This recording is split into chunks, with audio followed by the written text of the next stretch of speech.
Okay, good morning to all of you. I'd like to thank the leadership for this opportunity to participate and help you in your worship this morning. We pray that the Lord will guide them as they seek the Lord together and how the Lord will want them to lead the church in the days to come. I've asked Elder Jeremy what the church has been listening to, all the sermons, And he said, Elder Alvin has been preaching on knowing God deeper. And so I'd like to kind of follow through what he has been sharing. But this morning, I'd like to use the word Rediscovering God as a title. I'm using the word discovering because I believe all of us who are gathered here have already discovered God in Jesus Christ. We have already come to know Him. That's why we are here. But we know that God is so big and so great. Okay, I mean, in the sense that though we may be very familiar with God, there's always fresh things we can learn from Him. And so this morning, I hope to guide you through using Psalms 46, that maybe we should seek a deeper knowledge of God, especially in the challenges we face in our times, in the midst of the challenges we face in the world, in the country, and maybe in our personal lives. Some of us may be going through crisis, and again, we want to rediscover how God can be our refuge, our strength. And I'm grateful for Barbara for some of the songs that have been chosen. Reminds us of the need to always go back to God. The choice of this word, Rediscovering God, actually came from a title. Let me see.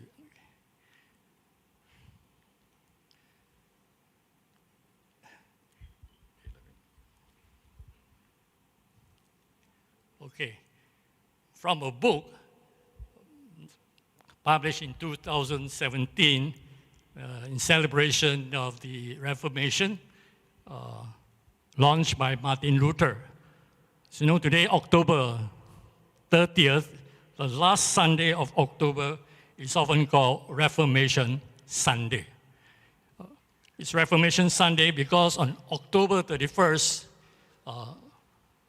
1517, Martin Luther did something which changed the way Christianity was practiced in the world. For a long time, in a sense, there was only one way of thinking of Christianity, as represented by the Roman Church. But Martin Luther carried an action which brought about what we now call a Protestant movement, which you and I are actually part of the movement. There's all those who are non-Catholic are called Protestant. Of course, today we are not protesting the Roman Catholic Church. I hope you are not. The church of the Martin Luther's days has changed, okay? But we still are in that tradition. We want to protest against any reliance of false gods, okay? We only want to trust in God. So today, this Sunday, is often called Reformation Sunday. And I think it's helpful to recall the history. The Christianity is a historical faith. We don't have our faith out of the blue or out of a vacuum. We inherit. Many things have been passed down to us. We practice the faith as we do right now because we have been taught or handed down to us. A little bit about Martin Luther and the Roman Church in his days. As I said, the Christianity was the main religion of the medieval church. The Middle Ages, there was no other religion, in fact. So everybody kind of a born so-called Christian.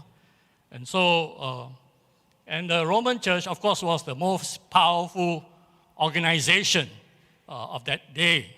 Even the kings, the emperors, and the princess were all frightened because whatever the church leader says seems to represent God's final word. So if the Roman church closed down a church, everybody will go to hell. So that was the thinking of those days. So it was the most powerful legal organization. Nobody would dare go against the Roman church of that day. And so this is the context of the history of Martin Luther. Martin Luther was already a monk because he grew up in family, and then he felt that God called him to be a monk, and he was a scholar in a little town in Germany called Wittenberg. Okay? And there he assumed to be just an ordinary monk, ordinary priest, carried on his work until he began to thought about his own personal relationship with God. Although he knew his Christianity, but he was never quite sure whether he was saved or not. He never had this assurance. So he did many things according to the teaching of church of how to be secure in God. You know, he couldn't find that peace. But he read and reread the Bible again and again. And then, of course, he came to fresh conviction about what Christianity was. He felt that something was missing, taught by the church of his days. On October 31st, 1517, Martin Luther acted publicly to protest a particular practice of the church. Those days, the church was also in need of money. So, they launched a fundraising project for the church. But instead of just telling people to give money, they say, well, every time you put some money in the church offering bag, you will have less punishment from God. Okay? So in a sense, you are buying your way. And in fact, this was held, one of the practices was held mostly during the time of the All Souls Day, All Saints Day, that is November 1st and 2nd around that time, when the priests will go around to the towns and sell what they call indulgences. You put your offering there, and they'll say, okay, if your family had died, then you're assured that they will have a way to heaven. So obviously, Martin Luther was aghast, very angry of this kind of teaching. And so what he did was he wrote what we call the 95 Theses, and then he posted at that time, of course, you don't have internet and all that, and the printing press was just discovered. So anyway, he went to the town hall, went to the church called Castle Church of Wittenberg, and posted his protest to that practice. What he did, of course, launched a whole new movement, that now here is one man who was willing to stand against the whole hierarchy, the institutional church. Now, that was never thought of before, because who would want to claim that they know the mind of God better than the church leaders? And so since that day, October 31st, which was a Monday, of course for the church, the Protestant church all over the world today, we put the last Sunday of October as the Reformation Sunday, as a day to kind of call us to remember our heritage, what we have received and why we consider ourselves standing in a particular way that is different from other teachings.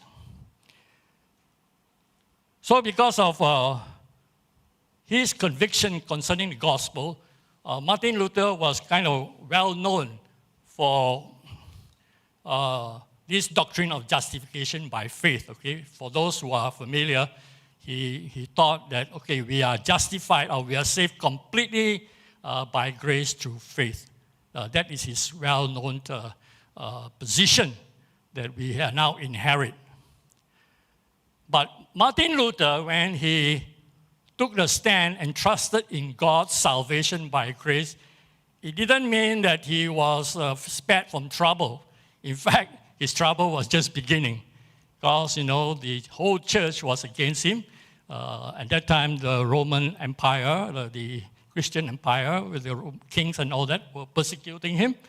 And also, at that time, Europe was faced with the Black Plague, And he himself had lost many people who died, because of the Black Plague. In fact, during the coronavirus, the pandemic we had recently, some of us were reminded of Martin Luther's stand of what to do in the face of plague, of the virus that was killing so many of the people in his town. So out of this experience that he had, the suffering, the pain, the struggle, he wrote this famous hymn, which I think the younger generation would not remember anymore because you seldom sing this hymn. A mighty fortress is our God, a bulwark never failing. Our helper he amid the flood of mortal ills prevailing. For still our ancient foe does seek to work us woe. His craft and power are great, and armed with cruel hate, on earth is not his equal. When he wrote this, of course, he was inspired by the reading of Psalms 46. In fact, whenever Martin Luther was very discouraged because of the troubles he was facing as he launched his movement, and carried out his movement, he always tells his friends, let's read Psalms 46. So in the sense that this constant reading of Psalms 46 led him to write this hymn. And this hymn became like a kind of rallying cry for the Reformation at that time. Just like the battle cry of that rallied the people to say, okay, we can move on because God is our fortress. God is our refuge, our strength. So this morning, I'd like us to go back to Psalms 46. I use this story of Martin Luther just to encourage you, to place you in context of how Psalms 46 can be meaningful to us, even today, in our situation. Of course, times have changed, the language of the Bible belongs to the language of the old world, okay? Where even in Martin Luther, fortress was probably the main kind of a stronghold people used to protect themselves. But nowadays, your fortress cannot stop a plane to come and bomb you out, right? So the language has changed, the imagery has changed, but it's still, the meaning's the same. We need security. We need safety. We need protection. And so let's read Psalms 46. Let me read, I'm not sure you can see it here, but let me read from you from the NIV. God is our refuge and strength, an ever-present help in trouble. Therefore we will not fear, though the earth give way, and the mountains fall into the heart of the sea, though its waters roar and foam, and the mountains quake with their surging. There is a river whose streams make glad the city of God, the holy place where the Most High dwells. God is within her, and she will not fall. God will help her at break of day. Nations are in uproar, kingdoms fall. He lifts his voice, the earth melts. Verse 7, the Lord Almighty is with us. The God of Jacob is our fortress. Come and see the works of the Lord. He makes war cease to the ends of the earth. He breaks the bow and shatters the spear. He burns the shield with fire. Be still and know that I am God. I will be exalted among the nations. I will be exalted in the earth. The Lord Almighty is with us. The God of Jacob is our fortress. Now you look at these Psalms. The Psalm begins in verse 1 with this declaration, or you may call it confession, that God is our refuge and strength and ever-present help in trouble. Now this description, of course, can fit to any God. Anybody who believes in God expect that God to be our refuge or strength, right? And not what for you believe in a God who doesn't have the power to protect you. So this Psalms actually is about the power of God to protect his people. The God provides shelters. The God provide security, energy in our time of need. So the whole psalm can be said an explanation of the power of God to protect his people.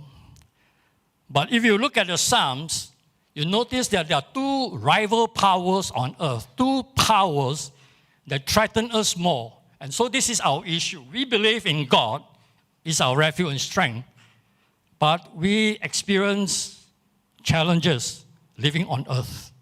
This Psalms is about life on earth. If you look at the word earth, it's mentioned 5 times in these Psalms. The psalmist is concerned about how we respond to what we say, what we confess.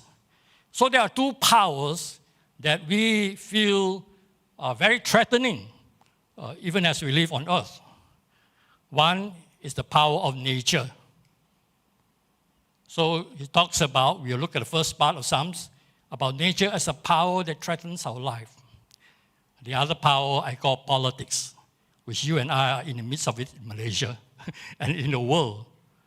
The two powers that can threaten us as weak human beings. In these times, that's why I thought I chose these Psalms, because I think we are experiencing times of crisis, both from nature and from humankind's wickedness and struggle for power. And we are caught in between. How then do you say that God is your refuge, your strength, and ever-present help in times of trouble? The power of nature is the environment in which we live in. Nature is all around us, and we need a stable nature environment, right? I mean, if you are constantly fighting against nature, I mean, you be exhausted. You will know where to grow and take care of yourself. And of course, we live in an environment in which human power is always at work. So I want to, if you look at Psalms, the first part, verse 1 down or verse 2 down, he's already talking about the nature. Of course, at that time, they still don't have the sciences as we do. And they know what they know is what they experience in the environment, at the time of the psalmist. The earth gave way, the mountains, the seas raged. And so the natural environment was never a secure place since ancient days. Of course, there are also many times when our environment are kind of stable, and so we can live, work, raise our family. But then suddenly we may find that the environment situation may change, right? And so this is our challenge today, right, that of natural disasters. In fact, it says that it seems from science, what scientists tell us that the earth is becoming more and more unstable. And so this whole argument whether we should have election during this season, I mean, the weather is becoming unpredictable. In fact, when we talk about nature, we are not just talking about the environment, we are talking about the nature of the human body. You and I live in the environment which God gives us, which is more than just the air, the surrounding, but we are given a mortal body, right? That is our environment. We exist within a mortal body, which is also weak and unstable. And those of us who are growing older know how unstable our natural body is. We struggle of how to maintain health. Our weak body seems to be fighting against the deterioration that comes to us suddenly. Although we try our best to keep ourselves healthy. It is still part of the environment that God gives us, what we call the world of nature. I think this is important for us to recognize that God has created us to live in a natural environment, but the natural environment has never been guaranteed by God to us that it will remain stable. The environment is needed that you and I may be able to grow, progress, and find our identity. But from the very beginning, from Genesis chapter 1, we are told that when God created the universe, created planet Earth, He says, In the beginning, the earth was formless and void. In Hebrew, the word is chaos. In the beginning, chaos was a natural existence, but it was God who brought everything into order. By His Word and by His Spirit, He makes stability possible before He created us. Nature by itself is random. Material things by itself is random. You need a mind and intelligence to bring things into order. And that's what we are doing when we do the work of God, right? We bring order out of the many chaotic things. We organize, we bring things into proper pattern because we need stability. Nature by itself is completely untrustworthy. Cannot be 100% completely dependent on. If you trust nature for your long-time survival, you are going to be disappointed. So even our own bodies cannot guarantee that we will always have happiness in terms of health. So one thing about nature, as taught by the Bible, is that it's a created thing. It's material that has no intelligence. It must be organized. It must be ordered. And God has privileged us as human beings to participate in ordering nature. But nature in the end is more powerful than us. It's greater than us. And so some of us have experienced the threats by nature, right? Martin Luther, when he was turning 20-something years old, he stood under a tree and the lightning struck him. That was his first experience of the power of nature. And he felt, wow, well, God must be talking to him. That's why he was spared. I remember several years ago when we just came back from overseas studies when we are living in a seminary. And one night it rained. Penang has been raining 3 days and 3 nights. Okay? And some of you have gone to Batu Ferringhi, it was slope. And a whole 20-ton rock fell, just stopped by the pillar of our house. Next day we opened the door. What happened? The whole landslide that came. Nature is no respecter of person, right? And that's our problem today. We talk about climate change, and things changing around. And the world is, in some sense, fighting how to control nature. And the psalmist is aware of this. The earth will shake, and the seas will roar. And so today we have problem of flood, a fire.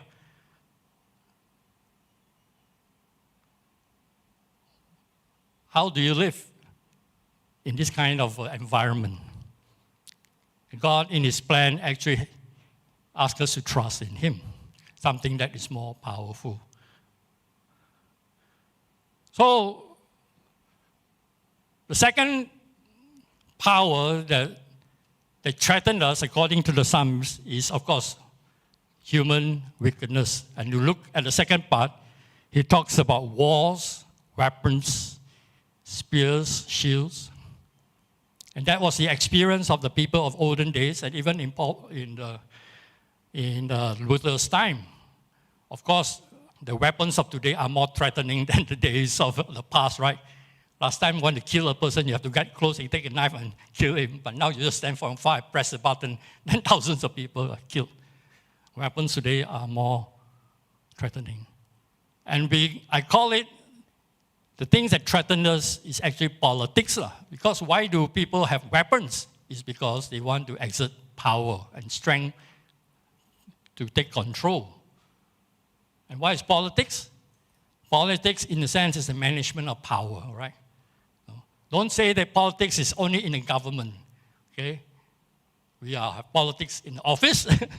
We can have politics in the family. We can have politics in the church, right?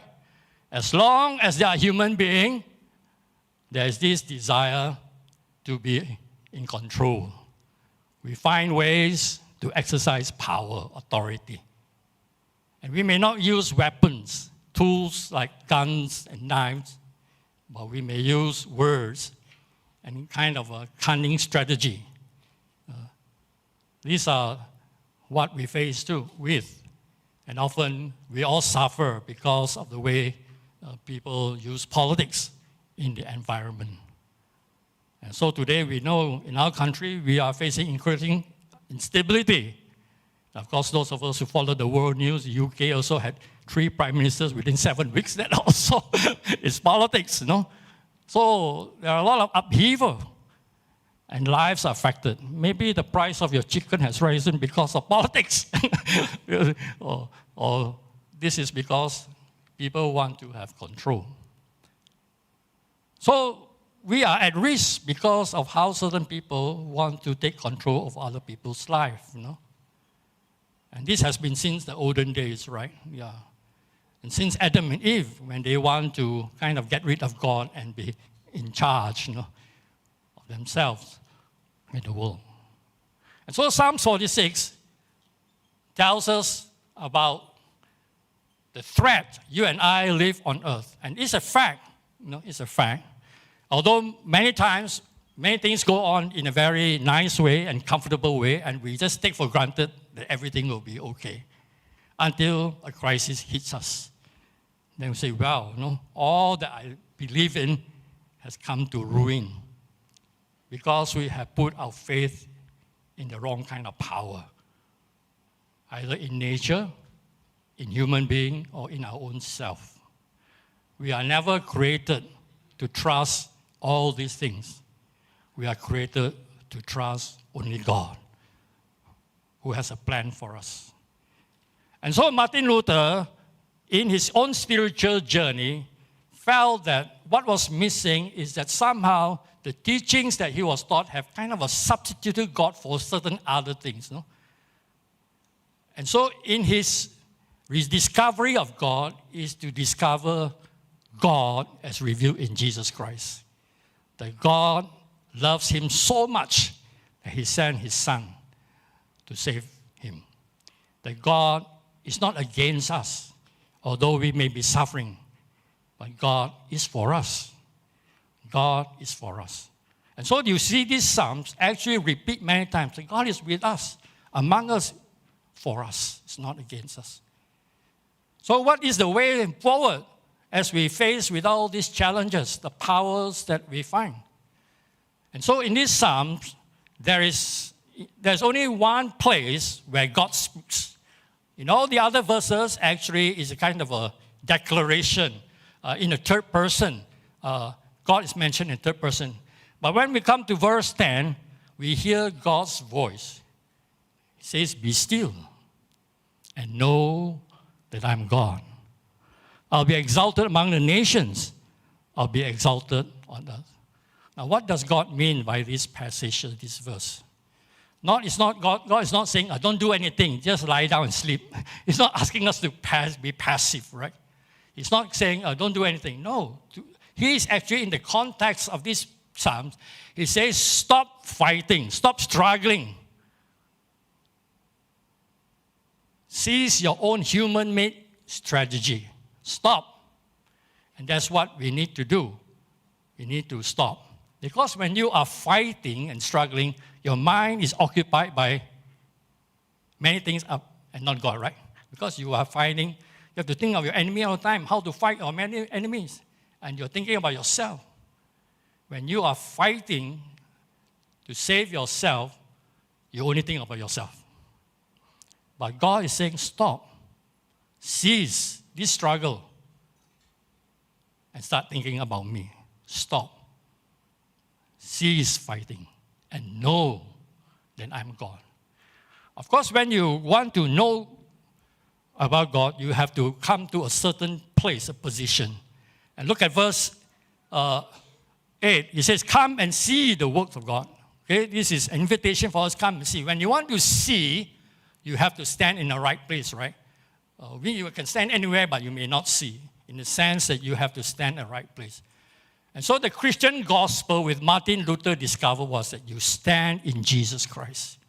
In Jesus Christ, then you can see God for who he is. Okay? Everybody believes in God, as a protector, but they don't see God as He really is. And so many people can say, oh, I'm disappointed with God because He never answered my prayer. It's because you see God in your own way, according to your own understanding. You must come and see God as in Jesus Christ. Stop.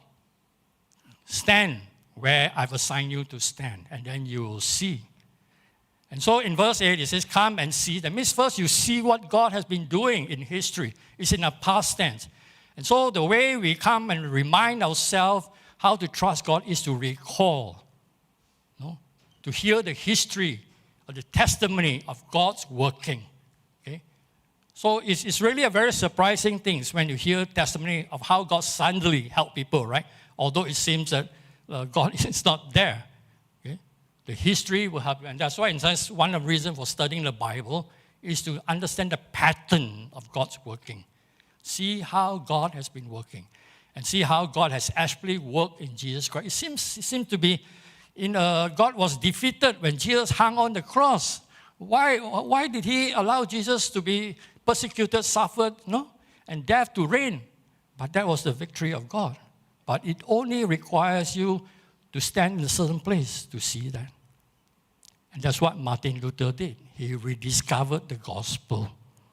He discovered what it means to have faith in God and to see God.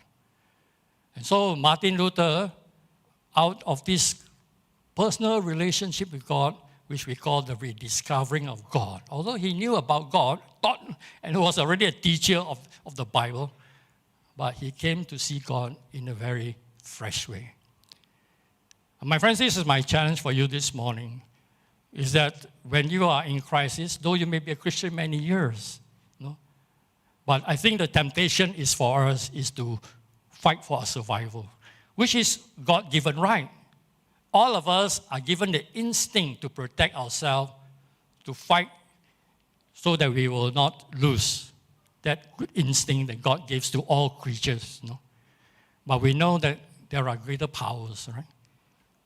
There are other ways, there are ways that we cannot overcome because we are not all-knowing, all-powerful. So this morning, whatever your situation may be, let me encourage you to take time to cease struggling. Not being passive, not doing anything, but cast your thoughts in the right direction.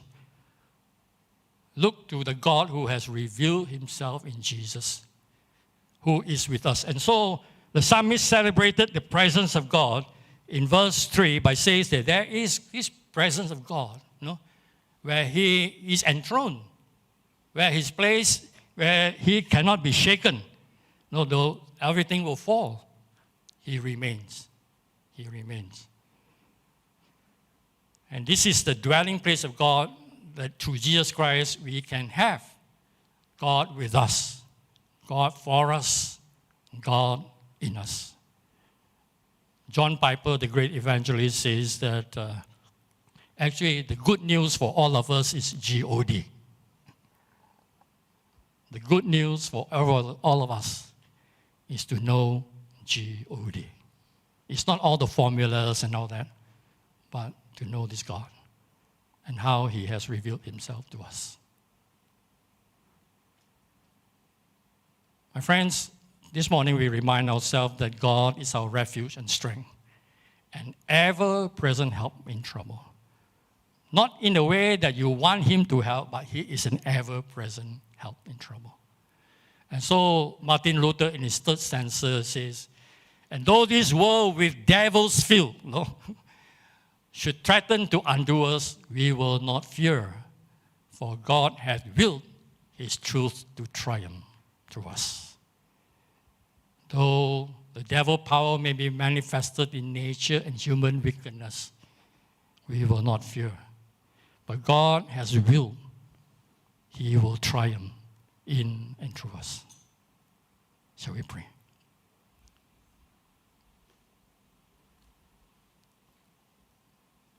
God, this morning we pause and want to be reminded by you, by your own words to each of us in our situation, that we may cease trying to take control of everything, but to stand where Jesus asks us to stand, in Him, and to truly know who God is, the one who is exalted among the nations, who will one day come and every knee will bow. Lord, help us, because the challenges we face can be very strong. The world of nature and the world of politics threaten us. And our own human bodies, our mortality threatens us, and we fear. I pray for my brothers and sisters here, that through the Spirit of God, that we will come to truly know God, who is our good news. That whatever takes place, God is with us, for us, and we will be with Him forever. Lord, help us as we go through the challenges of our times in our days. In a world where there are so much things that are uncertain, help us to know that indeed God is our refuge, our strength, ever-present help in trouble. In Jesus' name we pray. Amen.